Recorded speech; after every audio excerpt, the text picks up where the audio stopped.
In the heart of Georgia, long before freedom reached its fields, there was a story so forbidden that every record of it was erased. The daughter of a powerful slave owner, and the man she was never meant to love. Their secret marriage would shatter the walls of the South, and nearly cost them their lives. This is the story Georgia tried to bury, the story of Annabelle Whitmore and the field worker named Josiah. The year was 1852, and the Whitmore plantation stretched across nearly 1,000 acres of Georgia's red earth. It was a place where the summer heat shimmered like a curse, where the sound of cicadas and cracking whips blended into the rhythm of daily life. The Whitmore family name carried power. Their cotton empire supplied mills from Savannah to Charleston. And at the center of it all stood Colonel Thomas Whitmore, a man whose wealth was rivaled only by his pride. His daughter, Annabelle, was 19, known across 3 counties for her beauty and her defiance. She had her mother's gray eyes and her father's stubborn will. But unlike her father, Annabelle's curiosity extended beyond the plantation porch. She spent her afternoons sketching by the river, the same river where, every morning, field workers drew water for the cotton rows. And among those workers was Josiah, quiet, broad-shouldered, with the kind of calm that made others listen without a word spoken. The first time Annabelle spoke to him was by accident. She had dropped her sketchbook in the tall grass, and Josiah, passing with a water pail, retrieved it before she could. "You draw," he said softly, eyes lowered, handing her the book. "I try," she replied, caught off guard by the gentleness in his voice. "You can read." His silence was his answer, and his secret. From that day on she returned to the river at the same hour. Sometimes she brought fruit from the kitchen, claiming it was too ripe to keep. Other times she pretended to sketch the landscape, while her eyes traced the rhythm of Josiah's movements among the fields. Within weeks, those silent exchanges turned into whispers. Whispers became conversations. And one humid July evening, those conversations became something that could no longer be named, only felt. By the end of that summer, Annabelle knew she was in love, and she knew what that meant.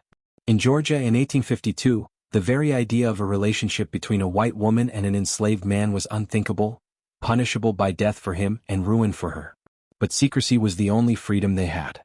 Hidden behind the stable walls or in the shadows of the oak grove, they began leaving messages carved into tree bark, coded initials that only they could read. AW+J. Beneath the stars, freedom waits. It was a love carried by whispers and stolen glances, and the constant knowledge that discovery meant destruction.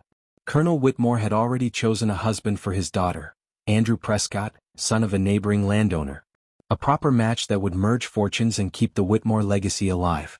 Annabelle smiled politely through the dinner introductions, but her heart beat faster each time Andrew reached for her hand.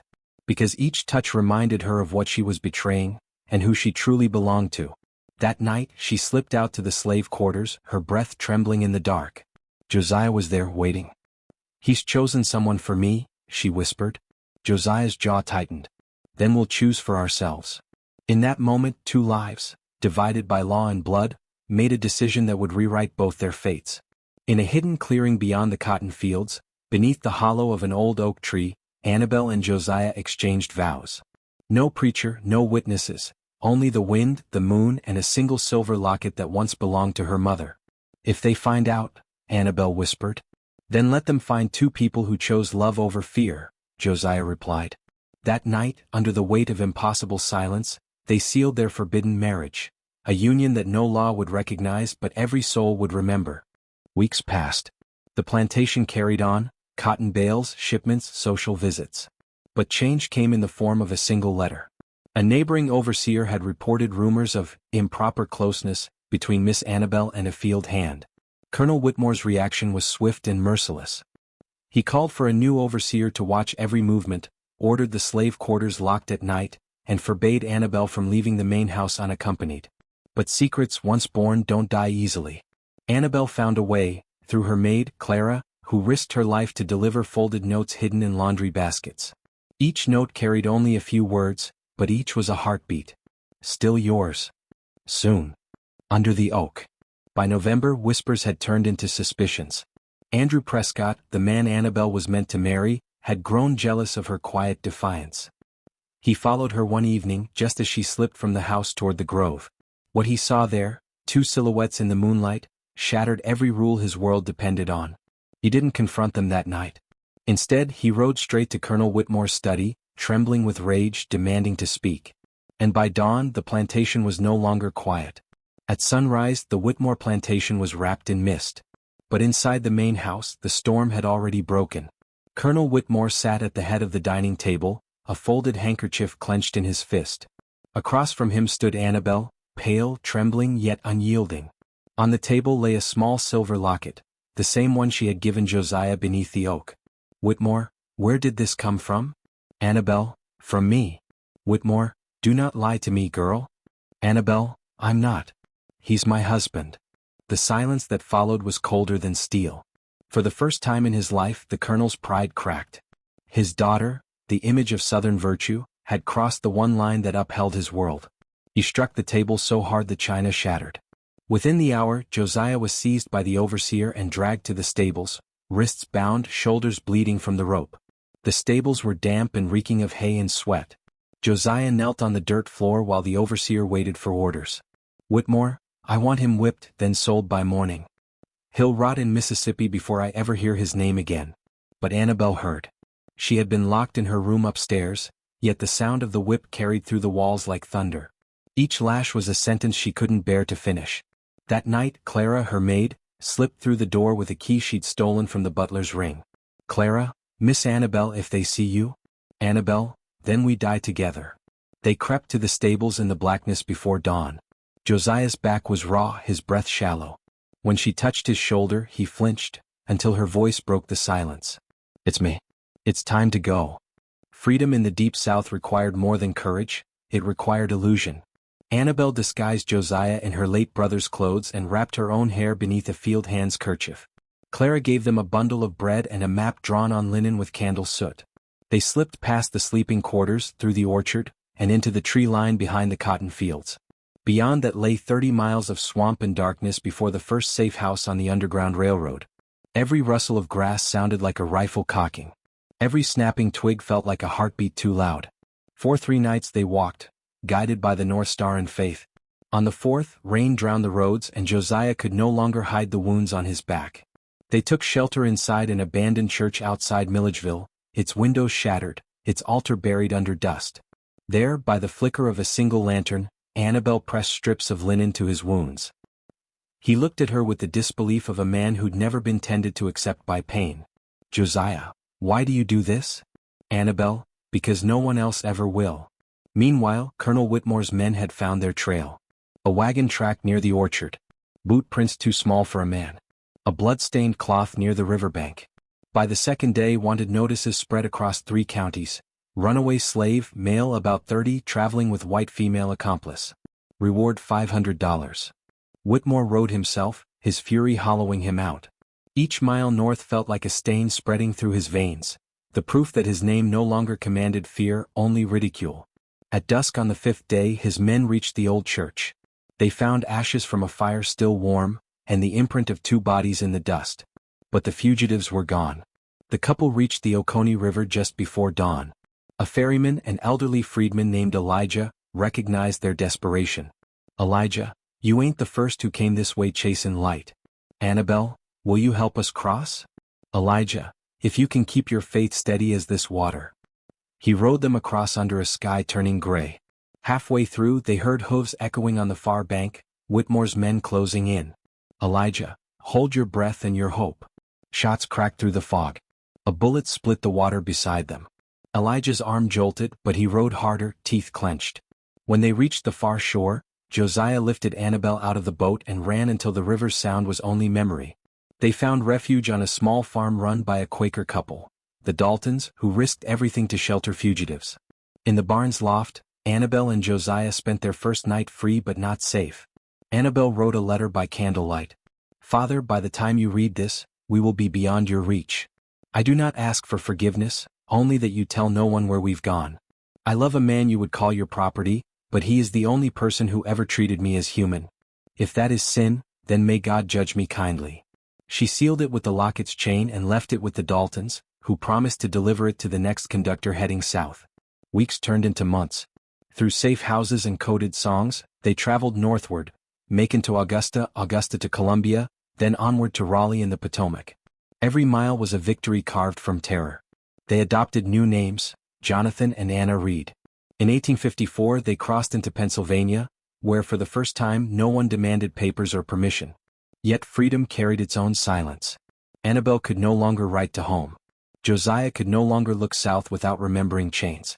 But in that small rented room above a livery stable in Philadelphia, they built a life that was theirs, fragile, secret, but real. Back in Georgia, Colonel Whitmore never spoke of his daughter again. The letter arrived 6 weeks later, its wax cracked, its edges stained by rain. He read it once, then burned it in the fireplace. Witnesses said he kept the ashes in a small tin box on his desk until the day he died. Some claimed he visited the oak grove each spring, standing where the initials were carved, whispering her name into the wind. But the plantation never recovered. By the end of the decade, debts consumed it, and the Whitmore name faded into county records, a ghost of its former glory. Philadelphia, 1856. The city moved to the rhythm of iron wheels and factory bells. For Anna and Jonathan Reed, life had settled into a fragile peace. He worked in a carriage workshop, a skilled craftsman, known for his patience and steady hands. She sewed garments for the neighborhood women, always using a false surname, always keeping her southern accent hidden. In their small attic room, sunlight spilled through cracked windows onto a single photograph, 2 silhouettes hand in hand. They never told anyone their true names. But every year, on the night of March 3rd, Annabelle would take out a folded scrap of paper, the letter she'd written to her father, and whisper, "We made it, Papa. We lived." Josiah would smile faintly and answer, "Then we keep living no matter how quiet the world becomes." When the Civil War broke out in 1861, their fragile world trembled once again. Josiah watched young men marching through the streets of Philadelphia, their boots pounding out the promise of freedom. He volunteered with the Union supply lines, repairing wagons, ferrying messages, guiding newly freed families north. Annabelle helped sew uniforms, never revealing that the very flag they fought for once stood over her father's fields. The war ended in 1865, and freedom swept through Georgia like a storm. But even then, the truth of what they had done, and who they truly were, remained a secret whispered only between them. In the winter of 1866, Annabelle received a letter bearing a Georgia postmark. Inside was a single sentence written in an unfamiliar hand. "Colonel Whitmore has passed. His will names you as his only heir." For days she said nothing. Then one morning she placed her sewing aside and told Josiah, "If we do not face the past, it will own us forever." Despite his protest, she returned to Georgia, not to reclaim land or money, but to reclaim her truth. The plantation lay in ruin. The columns stood cracked and hollow, the cotton fields turned to wild grass. In her father's old study, she found the ashes still kept in the tin box, untouched, as though he had been waiting for her return. Beside it she found something else, a small brass key. It opened a drawer beneath his desk. Inside lay a faded locket, hers, and a single page from a diary. In her father's handwriting, one line read, "I raised her to obey, yet she taught me what it means to be free." Annabelle wept, not for forgiveness, but for understanding finally found too late. She buried the locket beneath the oak tree where their initials still faintly marked the bark, and left Georgia for good. Josiah and Annabelle lived quietly in Pennsylvania for the rest of their days. They never had children, perhaps out of fear of the world's judgment, or perhaps because their love had already birthed something larger than life, a story too dangerous to tell. Annabelle died in 1889, her hand still resting on Josiah's. When he passed 5 years later, neighbors found only one written request among their papers: "Bury us together under one name." And so they were.